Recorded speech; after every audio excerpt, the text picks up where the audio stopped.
Kenapa bergetar tangan aku?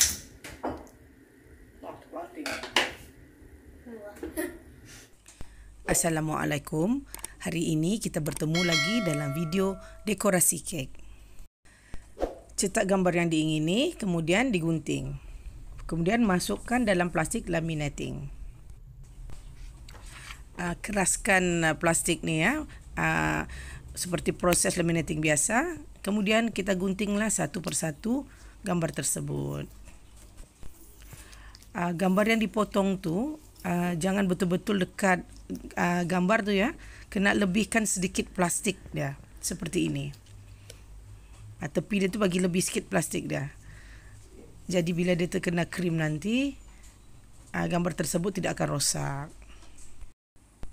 Untuk kek kita sediakan loyang yang disapu dengan minyak masak, sapu keliling ya di bawah dan bahagian tepinya. Kemudian alas dengan kertas minyak pada bahagian bawah sahaja. Masukkan 250 gram tepung Optima ke dalam mangkuk bersama dengan 4 biji telur bersaiz grade A. Kemudian diputar sehingga kembang. Resepi ini akan menghasilkan kek seberat 1 kilogram. Cara-cara membuatnya adalah seperti video saya sebelum ini. Video membuat kek span 3 bahan. Link seperti di ruangan description. Yang ini cara saya putar adunan ni seperti ini. Tujuannya untuk supaya adunannya akan cepat kembang ya. Mangkuk ni kita gerakkan mengikut putaran jam, mengikut pusingan jam ya seperti ini. Kemudian mixer ni kita putar mengikut lawan jam. Jadi pergerakannya akan jadi seperti ini. Kita jangan harapkan mixer tu saja tolong putarkan. Kita pun tolong juga putar. Kita putar mangkuk ni. Jadi dia lebih cepat mengembang. Kemudian kalau dah penat, saya buat begini. Saya condongkan mangkuk tu. Kemudian saya putar begini. Tapi ingat jangan lupa sebarang mixer saja pun jangan di on sehingga lebih daripada 5 minit. Takut nanti mixer anda akan cepat rosak ataupun nanti dia akan mengeluarkan ada satu bau hangus. Kalau sudah keluar bau hangus tu, itu tandanya mixer anda akan rosak. Kemudian seperti biasa jangan lupa kikiskan bahagian tepi mangkuk tu. Kemudian sambung putar semula. Adunan ni perlu diputar sehingga jadi betul-betul kental ya. Kalau dia masih begini lagi, dia seperti bertali begini, ni belum siap lagi. Kebaikan resepi ni adalah jika anda teroverbeat adunan ni, dia menjadi terlalu kental, kek ni tetap akan jadi dan dia akan jadi lebih tinggi. Okey, beginilah hasil yang kita mau. Bila kita angkat mata pemutar tu, dia tidak terjatuh seperti ini. Masa saya memutar untuk mengembangkan adunan ni, saya rasa dalam tempoh 10 minit macam itulah. Okey. Tapi 10 minit tu berhenti-berhenti ya. Kemudian masukkan 2 sudu makan minyak masak. Sudu makan biasa pun boleh. Tablespoon tu kan. Tidak perlu guna penyukat yang penyukat metrik tu pun tidak kisah. Kemudian gaullah saja menggunakan tangan. Dikaup balik ya. Kenapa kita tidak putar gunakan mixer? Sebab takut nanti adunan ni akan menjadi bantat. Dan digaul kaup balik ya, bukan diputar gunakan spatula. Kemudian masukkan adunan tersebut ke dalam loyang yang sudah kita sediakan tadi. Beginilah kepekatannya yang adunan yang saya putar ni tadi. Okey. Disebabkan adunan ini terlalu pekat, jadi bila kita tuangkan adunan tersebut, dia tidak akan merebak ke semua sudut loyang ni ya. Jadi kita kena ratakan. Kita tolak-tolak adunan tu ke bahagian hujung bucu loyang tersebut. Okey. Kita buat seperti ini ya. Sudah kita penuhkan di 4 bucu loyang tersebut dengan adunan ni. Lepas tu kita ratakanlah tengahnya. Okey. Bakar dengan suhu 160 darjah Celsius selama 30 minit. Walau bagaimanapun tempoh masak dan suhunya ni bergantung kepada oven masing-masing. Cucuk tengah kek dengan lidi atau kek tester, dan bila lidi keluar dengan bersih, tanda kek dah masak. Longgarkan bahagian tepi kek dengan selitkan spatula di tepi seperti begini. Kemudian kita boleh terbalikkan kek ni. Kek ni perlu dikeluarkan dengan segera ya rakan-rakan, sebab jika dibiarkan beberapa ketika lagi di dalam loyang yang panas ni, kek ini akan jadi bantat. Atau lebih tepat lagi, dia akan mengecut dan dia akan jadi mengecil dan menjadi lebih rendah. Kita segerakan juga membuka kertas minyak yang melekat pada kek. Hati-hati ya, sebab kadang-kadang dia boleh melekat ni, terikut dengan kek sekali. Okey, beginilah hasilnya.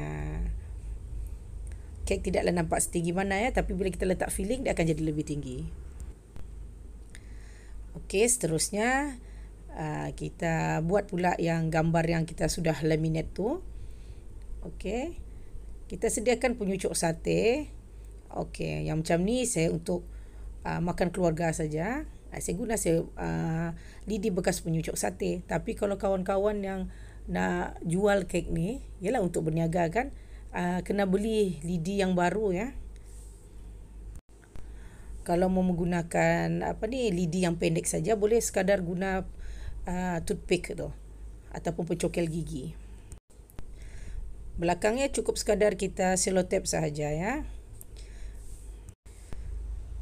Oh ya, sebelum saya terlupa, gambar-gambar ni sebelum saya lekatkan dengan lidi ni, saya sudah cuci bersih dulu ya. Saya cuci dengan sabun sebab takut nanti ada sisa-sisa selepas kita gunting tu masih melekat pada plastik tersebut. Beginilah hasilnya. Cara ini adalah pilihan yang lain selain daripada menggunakan edible image. Okey, untuk penyediaan kek saya gunakan fruit cocktail dipotong kecil-kecil, fresh cream. Yang ini linknya saya akan sertakan di bawah pada ruangan description. Dan ini yang kek saya bakar tadi ya. Saya juga gunakan blueberry pie filling. Okey, kek ni seperti biasa, kita perlu picitkan sedikit fresh cream pada kek untuk dilekatkan pada papan supaya semasa kita memotong nanti dia tidak bergerak-gerak. Letakkan betul-betul kek di tengah-tengah papan. Pastikan betul-betul berada di tengah ya. Kemudian tekan-tekan sedikit lah. Kemudian kita tandakan sedikit dengan fresh cream begini supaya semasa kita memotong nanti, bila kita tanggalkan, kita akan meletakkan lapisan kek tu pada tempat yang sepatutnya. Sebab kadang-kadang potongan kita tidak lurus. Kadang sengit sikit kan. Kemudian masukkan fruit cocktail tadi. Padat-padatkan dia sikit. Kita kasih mampat dia sedikit. Letak fresh cream sikit di atas dia supaya semasa motong nanti kek itu tidak akan tertanggal.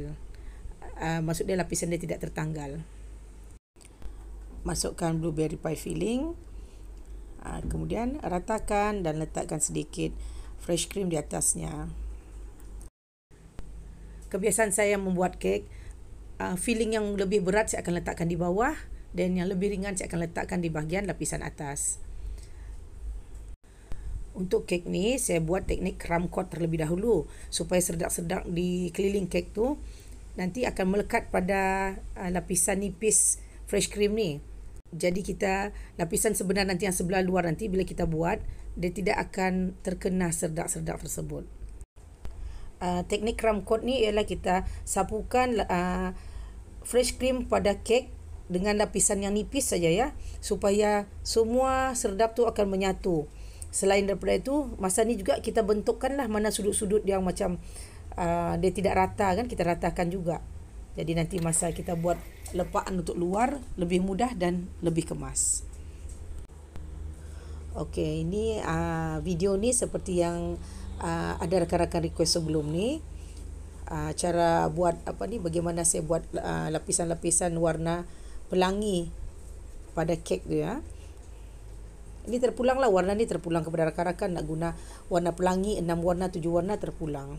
Macam ni saya gunakan 3 warna sahaja. tapi tekniknya tetap sama. Cuma semasa video ni di request, contoh kek yang diminta tu bentuk bulat, yang ini bentuk square. Yang square ni agak sukar sikit lah. Yang bulat mungkin pada masa akan datang saya boleh share kan.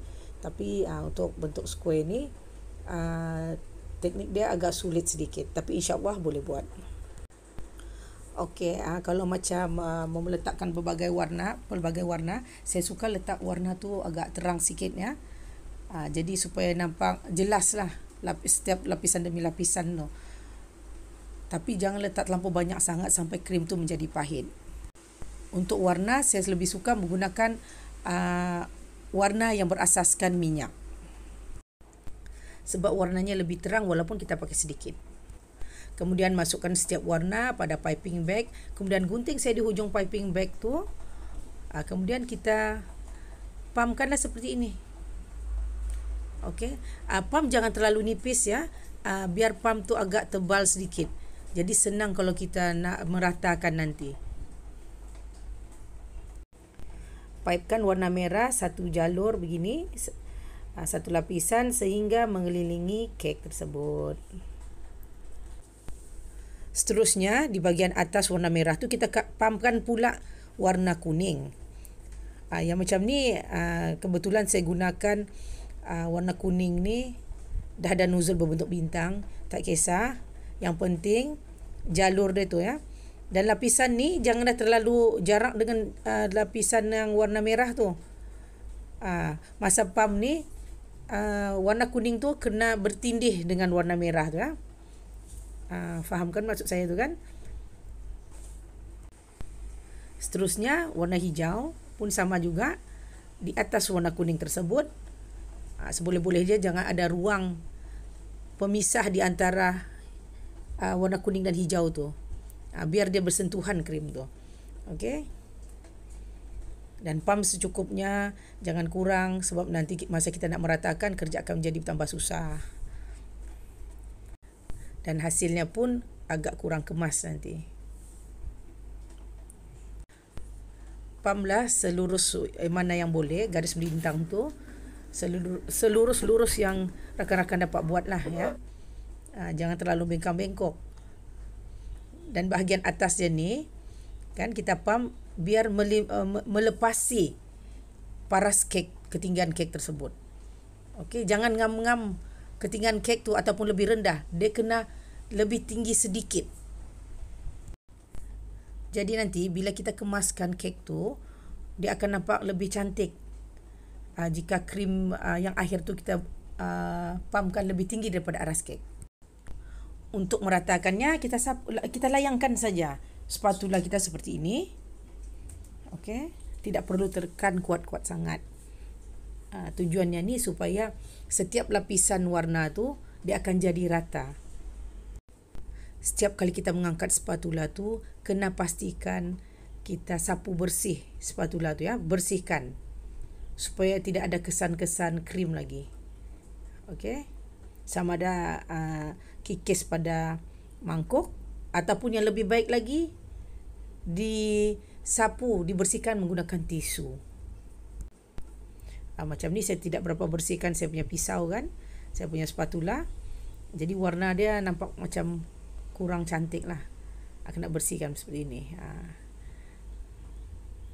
Nampak tu? Ini saya terlebih tekan lah pula. Okey. Tapi tak apa, kita boleh ratakan nanti. Kita ambil daripada yang sudut yang tepi ni, bawa ke tengah. Tapi hasilnya jadi kurang cantik lah, kurang kemas. Nampak tu? Sebab itu kita tidak boleh layangkan macam pulang balik ke kiri ke kanan, tidak boleh begitu. Dia sekali layang, sekali jalan saja. Kita boleh layangkan 2 kali saja pada tempat yang sama. Kemudian kita kena lap spatula kita tu. Jika lebih daripada 2 kali, hasilnya kurang kemas. Sekali layang seperti ini dan patah balik begitu saja. Okey, jangan sampai 2-3 kali sampai 3 kali.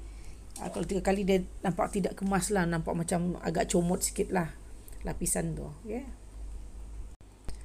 Yang sukarnya membuat kek square seperti ini, untuk teknik lepaan warna seperti ini, pada kek square susah sedikit sebab kita nak bagi sudutnya tu menjadi tajam, yang sebelah tepi tu kan.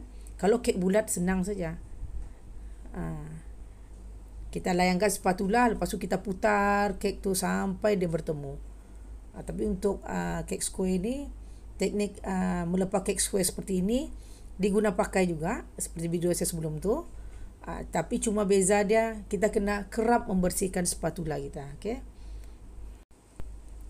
Untuk permulaan buat kek ni memang agak lama, ambil masa sikit. Tapi kita perlu ingat juga ya, jangan terlalu lama sangat. Nanti kita punya krim akan menjadi cair atau menjadi lembik. Macam ni ada kurang sedikit kan. Sebab itulah saya cakap tadi, kenapa melebihi daripada aras kek. Kalau tidak, susah sikit lagi kita nak sapu, tampal dia sapu macam ni. Kadang-kadang kek kita akan jadi nampak comot. Kerja-kerja melepah ni kita kena buat cepat ya, garakan. Jangan kita suka tangguh-tangguhkan. Jadi kalau boleh semua peralatan kena siap di keliling kita dulu, kemudian start lepah. Sebab kita takut krim kita ni dan jadi lembik nanti. Inilah tujuannya yang sebelah atas tadi krimnya kita lebihkan daripada aras kek. Sebab kita nak tarik-tarikkan ke tengah macam ni. Jadi bucu dia tu tajam. Okay, untuk kek square dia kena tajam. Kemudian kita ratakan saja bahagian atasnya. Tidak perlu letak sebarang krim, krim tambahan. Sebab nanti kita nak hias di atasnya tu dengan rumput. Okey, kemudian bersihkan tepi-tepi kek, tepi-tepi papan tu. Angkat lebihan fresh cream. Kemudian bersihkan dengan menggunakan tisu. Untuk kek yang tepinya sudah nampak cantik seperti ini, selalunya untuk border kek, untuk border bahagian bawah kek, saya akan buat simple saja. Bentuk yang simple seperti bulat-bulat. Macam ni saya gunakan nozzle bulat begini. Yang nozzle ni tiada number. Kita orang gelar nozzle ni nozzle cap ayam. Ini bagi saya lah, pendapat saya secara peribadi. Bila tepi dia sudah cantik, bila kita guna nozzle yang bentuk bunga-bunga, bintang-bintang, kan macam dia nampak jadi serabut lah, nampak macam sesak nampaknya.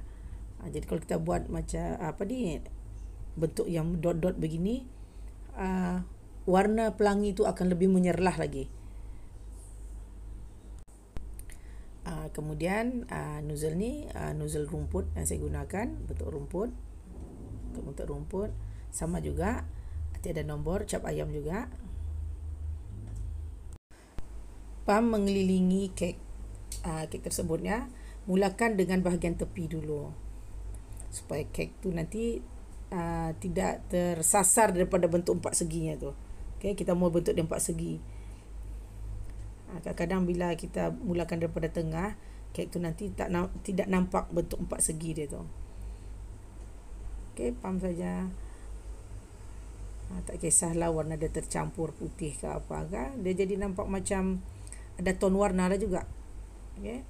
Kadang-kadang selepas kita menggunakan piping bag warna putih, tidak kisah kita campurkan dengan warna lain, terutama warna-warna yang berkaitan dengan alam semula jadi seperti rumput macam ni ataupun bunga. Jadi bila dia bercampur warna tu, dia nampak seperti ada ton. Kek ni sebenarnya terpulang kepada kreativiti anda masing-masing. Bagi saya, setiap karya yang dibuat pada sebiji kek tidak ada yang silapnya. Yang penting keknya bersih, kemas dan halal. Kemudian kita cucuklah gambar-gambar yang kita laminate tadi tu kan. Macam ni gambar kuda terbang ni, okey.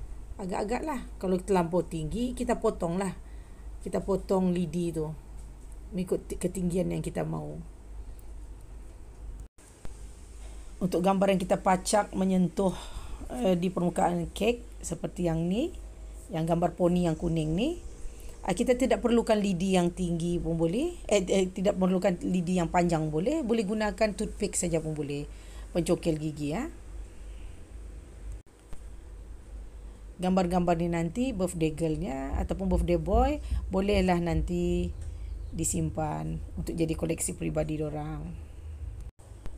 Cara hiasan kek seperti ini rakan-rakannya amat mudah. Untuk atas kek seperti ini kita just cucuk-cucuk saja. Bukan sekadar mudah dibuat, tetapi kek anda akan nampak sangat cantik dan bergaya. Beginilah hasilnya. Saya harap selepas melihat video ini, rakan-rakan akan dapat buat kek seperti ini mengikut permintaan anak-anak yang akan menyambut hari jadi nanti. Dan mungkin rakan-rakan akan dapat membuat hiasan yang lebih cantik lagi daripada ini. Ini lepaan dia kurang cantik di bahagian sudut ni. Okey, ini agak kemas. Okey, sebab itu kalau untuk kek square ni jangan terlampau disapu berulang kali seperti yang saya bagi tahu tadi ya. Beginilah rupanya bila kek tersebut dipotong. Kek ni saya namakan kek blueberry cocktail. Terima kasih kerana menonton. Assalamualaikum.